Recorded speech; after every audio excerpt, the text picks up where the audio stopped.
One of my favourite glute exercises is the hip thrust.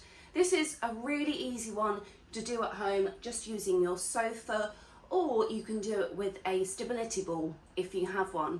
So the first option, you're literally just going to get onto the sofa, obviously making sure everyone else has got off. So coming up, you just want to have the top of your back on the sofa, and you can either take your arms out straight or just have them up by your head. Your body is going to tilt, so don't worry about keeping your head back down. We want to keep that neck nice and neutral. We're going to have the feet hip width apart, and then we're going to come up, squeeze in with the glutes. We want a straight line from the shoulders to the hips to the knees, and then come back down. So you can start with a 2-2 tempo, squeezing up for 2, coming back down for 2.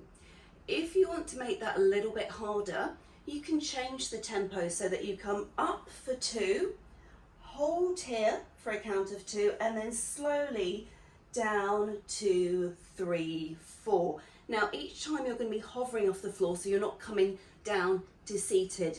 So just using body weight can be enough, especially if you're working with that tempo. There are a couple of alternative versions to make it a little bit more challenging as well. So one of the progressions is to use a weight. So I've got a nice hexagonal one here, which is handy because it's not going to roll off.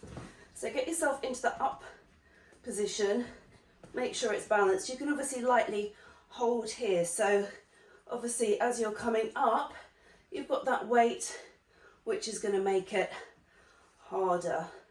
You can use other types of weight. Obviously if you're using a kettlebell, then you can just make sure that you hold that in place. Another progression is to go for the single leg hip thrust.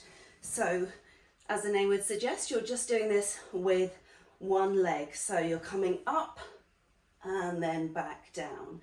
So still trying to find that position here and then back down. So just make sure that you do an even number on each side. If you feel any strain in the low back, just be careful that you're not arching, because that might put some pressure on it. Also, if you progress to the next level before you're ready, then you're going to be taking some of that load in the low back rather than working the glutes. And you want to avoid that because obviously working your glutes, building up strength with them is going to support your low back. See how you get on, and let me know how you find them.